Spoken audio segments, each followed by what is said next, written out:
Thank you all for coming here. It's been a long, long road. Look at these beautiful people up here. They came in the afternoon, played it through. Blake put the main title in front of them, and just there. We have the greatest musicians in the world.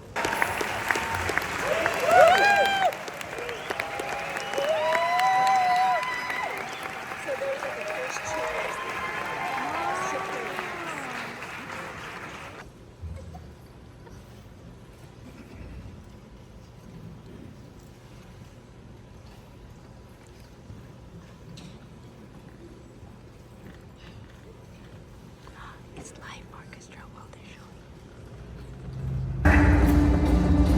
Please command to deputy command. You boys are taking over. Repeat, you boys are taking over. Roger that. I'm going to try to get us across the Russian lines where we'll be safe. Yes, sir. Your ship, Rosie.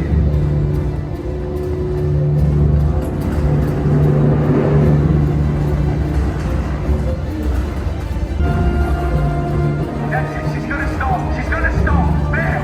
Hit the alarm and then go. We can take it across the river from here. I'm going to try to keep her level as long as I can. Go! We got smoke coming in. Yes, sir.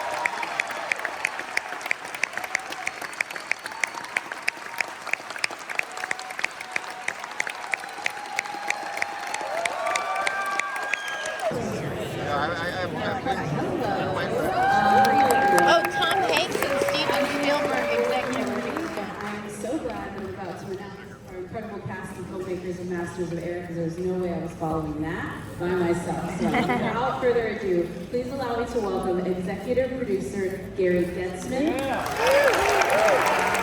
director episode 7 and 8 Rees, ActorJosiah, ActorBranden, ActorBranden, ActorAnthony Mann, ActorAnthony Boyle, Actor Powley and ActorAustin.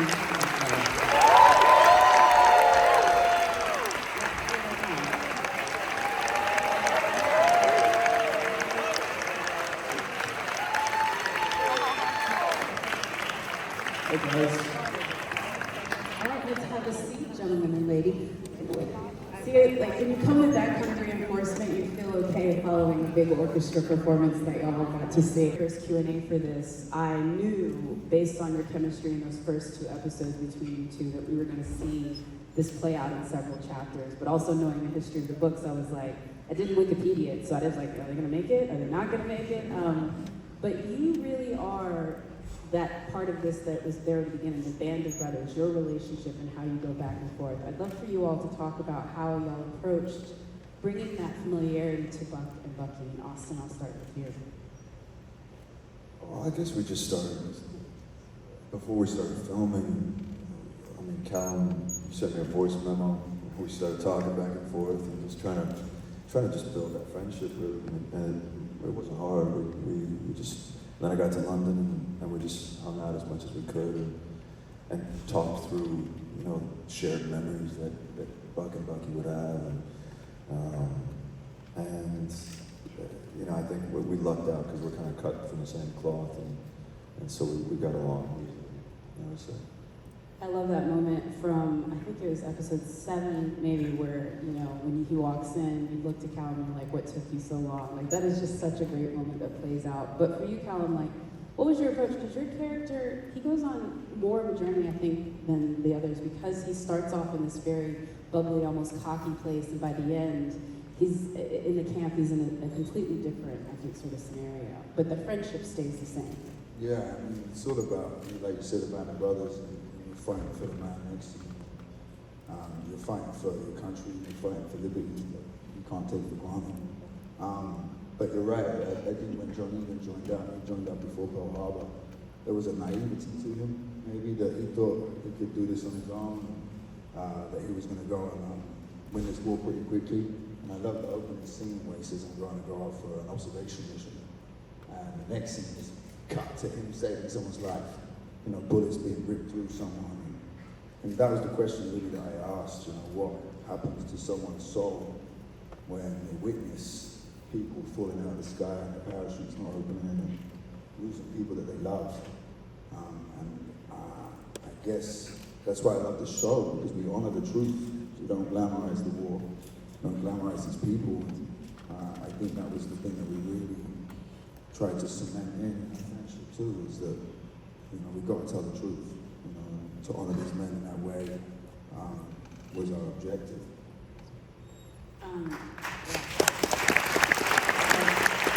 Flying. I wondered if you could talk about specifically that episode, because it was really a hero episode for all three characters.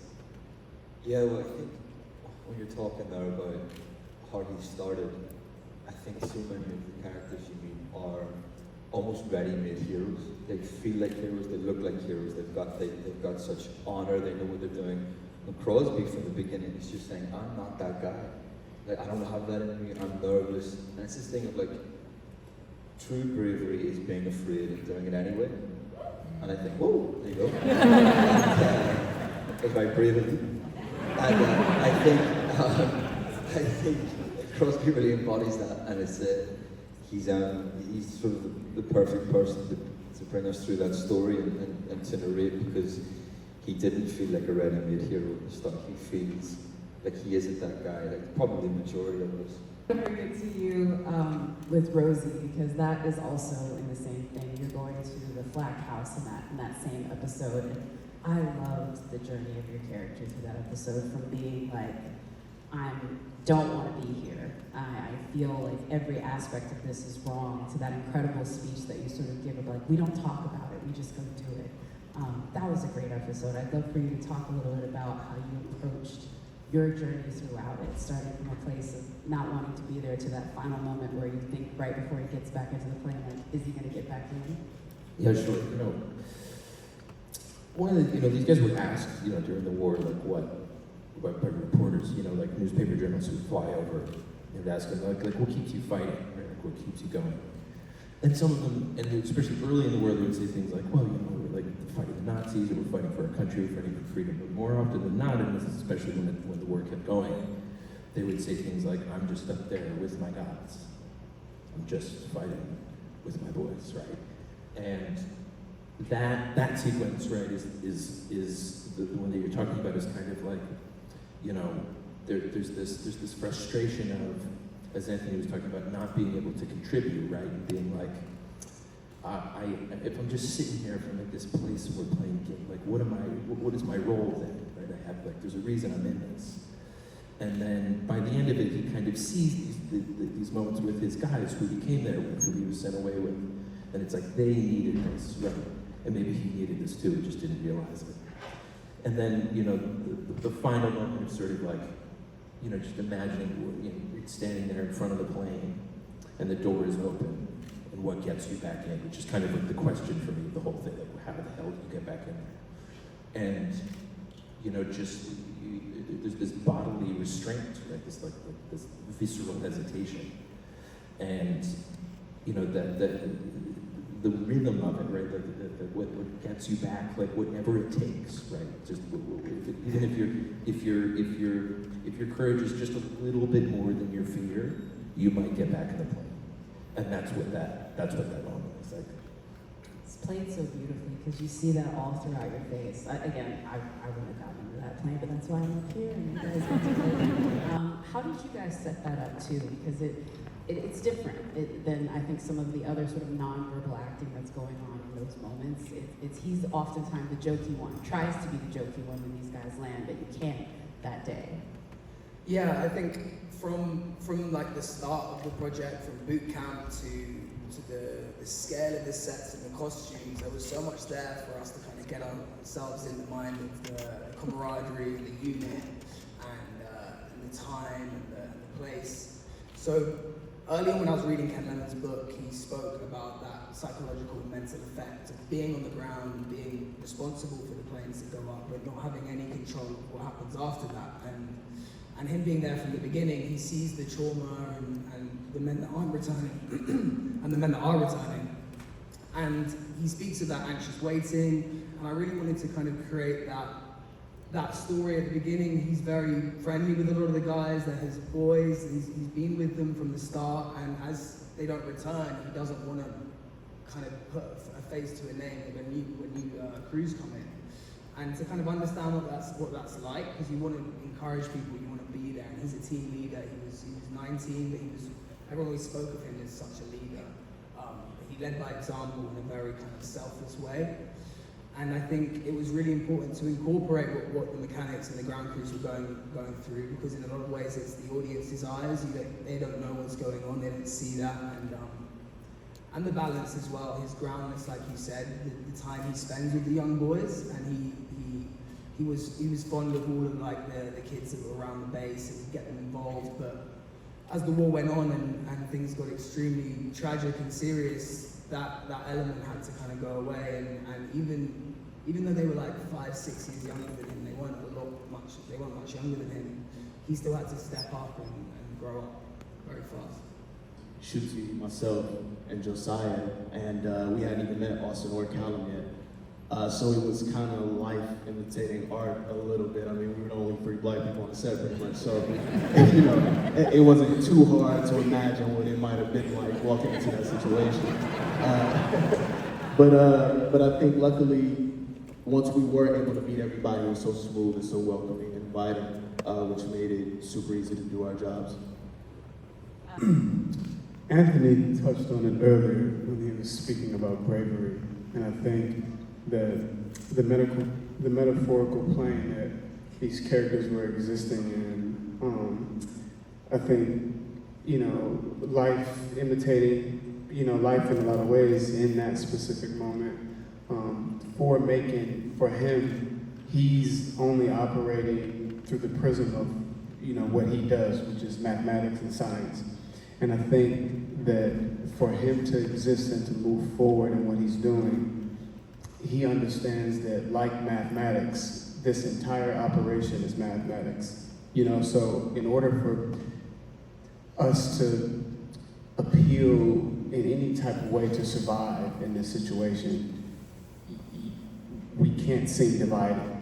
You know, and that integration is key in those type of moments. As brothers, all of us, the masters of the air, if you will, it's, you can't crack me. You know, and I think that was his forthwith, and you know, I know the angle that you're gonna try to play. You're gonna try to give me the turn against these people that I have to, you know, fight with, even though when we go back home, you know, it's a whole different story. And I think that I guess, him fighting against the ideology itself, I think it's a brilliant, you know, twist on the Nazi himself. It's like, because he can only beat himself in that moment, if that makes sense. If he allows the Nazi to get off what he's trying to do. Yeah. Well, very well said. I appreciate that. Guys, it's just like, those are really, you really kill those. Jacqueline, you're going to try to go, I'm going to say one thing. We all came here today because I think, and all of us think, Blake Neely wrote an incredible script.